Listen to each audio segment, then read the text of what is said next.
Halo, selamat sore Miss dan selamat sore teman-teman semua. Kami dari kelompok 2 akan mempresentasikan atau ingin menampilkan hasil diskusi kerja kelompok kami yaitu mengenai teknik-teknik pengumpulan data. Nah, sebelum jauh membahas teknik-teknik pengumpulan data, di sini saya akan memberitahukan eh, anggota kelompok 2. Yang pertama ada Khairil Anwar Sinaga, yang kedua ada Siana Gohai, yang ketiga ada Desun Herlina Hulu, yang keempat ada Mas Niwinar Nigulo, dan yang terakhir ada Valencia Wijaya. Nah, sebelum jauh membahas teknik pengumpulan data, saya akan merimain kembali apa sih yang dimaksud dengan data penelitian. Nah, data adalah fakta empirik yang dikumpulkan oleh peneliti untuk kepentingan memecahkan masalah atau menjawab pertanyaan penelitian. Data penelitian dapat berasal dari berbagai sumber yang dikumpulkan dengan menggunakan berbagai teknik selama kegiatan penelitian berlangsung. Oke, kita masuk ke dalam slide selanjutnya, yaitu teknik-teknik pengumpulan data. Nah, kami dari kelompok 2 ada 5 teknik pengumpulan data yang kami berhasil cari. Yang pertama ada teknik observasi, yang kedua ada teknik komunikasi atau wawancara atau angket atau kuesioner, dan yang ketiga ada teknik pengukuran, yang keempat ada teknik sosiometris, dan yang terakhir ada teknik dokumenter. Nah, kita masuk ke slide selanjutnya, yaitu apa sih yang dimaksud dengan teknik pengumpulan data. Nah, pengertian dari teknik pengumpulan data atau data collection adalah proses riset di mana peneliti menerapkan metode ilmiah dalam mengumpulkan data secara sistematis untuk dianalisa.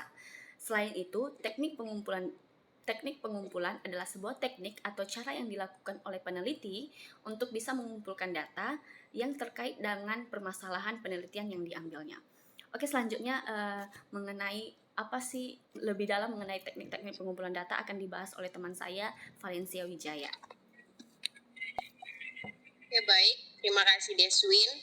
Saya akan melanjutkan penjelasan dari teknik pengumpulan data. Yang pertama itu adalah observasi atau pengamatan, di mana observasi diartikan sebagai pengamatan dan pencatatan secara sistematik terhadap gejala yang terdampak pada objek penelitian.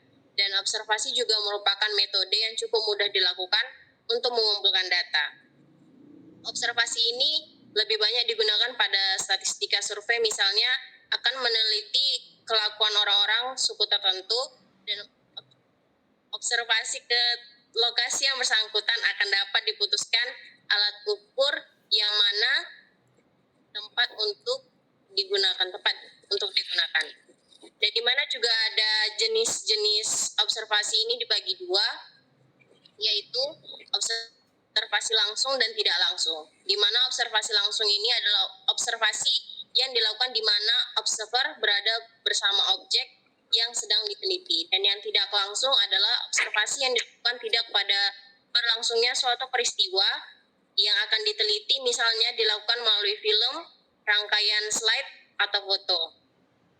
Dan selanjutnya, yang kedua, teknik komunikasi atau wawancara, angket, kuesioner, yaitu adalah suatu proses interaksi dan komunikasi verbal dengan tujuan untuk mendapatkan informasi penting yang diinginkan, dan merupakan juga alat pengumpulan informasi dengan cara mengajukan pertanyaan secara lisan dan dijawab secara lisan pula melalui kontak langsung dengan tatap muka.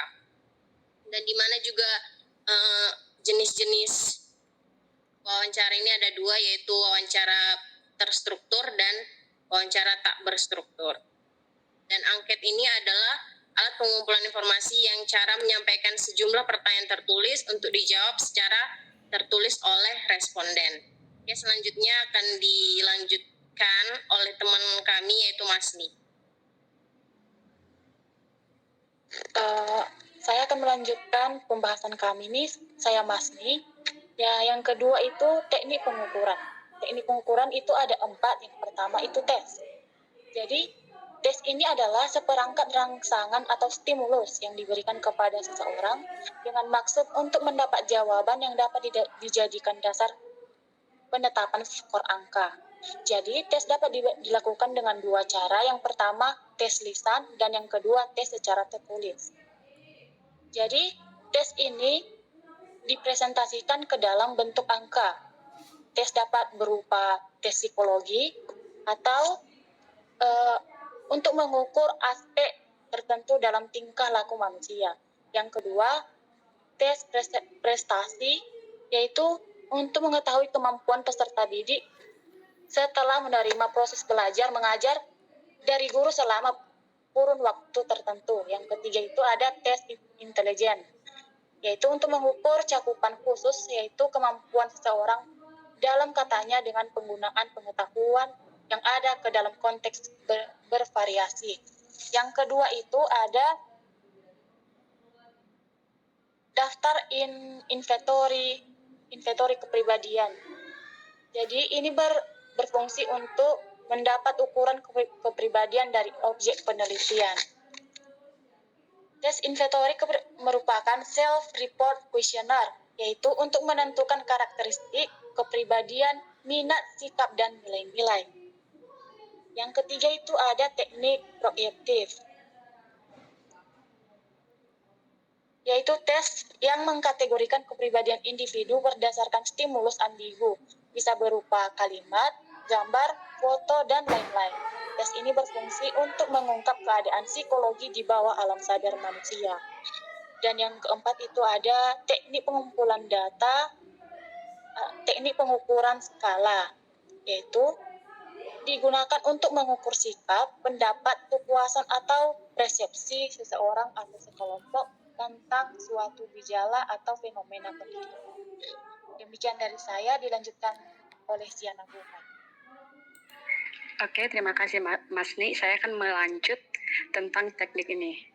Yang keempat itu teknik sosiometris, di mana ini dipakai untuk mempelajari organisasi, kelompok-kelompok kecil, atau prosedur dasarnya dapat berupa permintaan para anggota untuk mengurutkan tempat pilihannya menurut kriteria tertentu. Nah, di sini saya akan membagikan contohnya. Yang pertama itu ketua RT disuruh mendata warganya untuk pemilu. Yang kedua itu siswa disuruh guru untuk mengabsen jumlah siswa yang hadir dan tidak hadir. Yang ketiga itu siswa diminta untuk memilih teman yang disukai dan tidak disukai.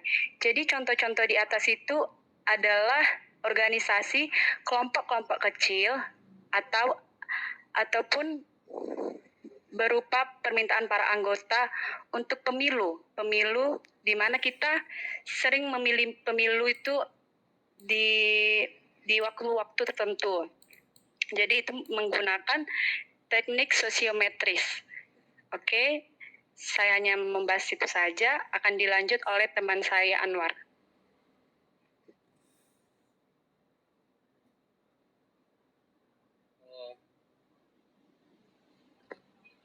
Oke, saya akan melanjutkan dari Siana, yaitu dokumen atau teknik dokumen. Teknik pengumpulan data dengan dokumentasi merupakan teknik pengumpulan data yang diambil dari dokumen atau catatan peristiwa yang sudah berlalu. Dokumen dapat berbentuk tulisan, gambar, atau karya-karya monumental dari seseorang. Dokumen yang berbentuk tulisan misalnya catatan harian, sejarah kehidupan, cerita biografi, peraturan, dan kebijakan. Sementara dokumen berbentuk gambar dapat berupa foto, gambar hidup, sketsa, dan lain-lain. Oke, mungkin hanya itu saja yang bisa saya sampaikan. Dan untuk menutup presentasi kami hari ini, kami mengucapkan terima kasih dan atas perhatiannya, dan mohon maaf bila ada salah-salah kata dan salah penyampaian. Terima kasih.